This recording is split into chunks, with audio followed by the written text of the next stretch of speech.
ఆయన route separate, ఆయన మాట కూడా అంతే. ఎప్పుడు ఎలా పేలుతుందో తెలియదు. అలాగని ఏమంత నికరం కూడా కాదా మాట. ఆ మాట వెనక అనేక అర్థాలుంటాయి, పరమార్థాలు ఉంటాయి.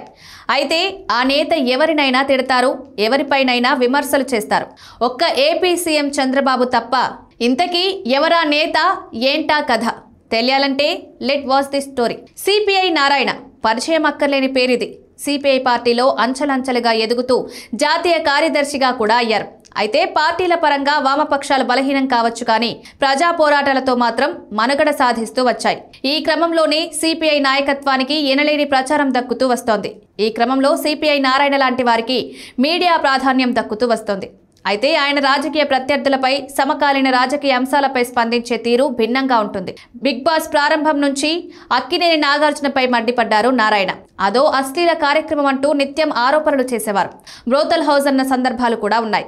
అయితే ఈ అభిప్రాయంతో ఎక్కువ మంది ఏకీభవిస్తుంటారు. కానీ నారాయణ రాజకీయ ప్రకటనలు మాత్రం భిన్నంగా ఉంటాయి.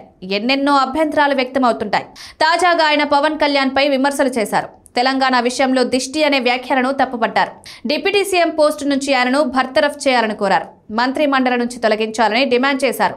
అయితే పవన్ పై ఉన్న కోపం చంద్రబాబుపై నారాయణ ఎందుకు చూపించరు అనేది ఒక ప్రశ్న. వైఎస్ఆర్ కాంగ్రెస్ అధికారంలో ఉన్నప్పుడు జగన్ పై విరుచుకుపడేవారు. జగన్ ప్రభుత్వ విధానాలపై కూడా విమర్శలు చేసేవారు.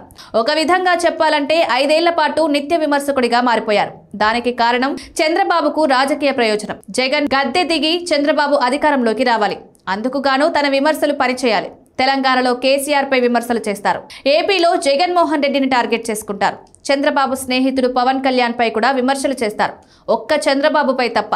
చంద్రబాబు ఎన్డీఏలో కీలక భాగస్వామి, కేంద్ర పెద్దలకు బలమైన స్నేహితుడు.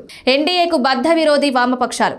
అదే వామపక్షాలకు పెద్ద దిక్కుగా ఉన్నారు నారాయణ. కానీ చంద్రబాబుపై ఒక్క విమర్శ చేయరు. చంద్రబాబు రాజకీయ ప్రయోజనాలకు పెద్దపీట వేస్తారు. ఆయన్ను ఇబ్బంది పెట్టే ఒక్క మాట కూడా మాట్లాడరు. ఆయన ప్రత్యర్థులతో పాటు పవన్ కళ్యాణ్ మాత్రం టార్గెట్ చేస్తారు. అంటే నారావారి నారాయణ అన్నమాట.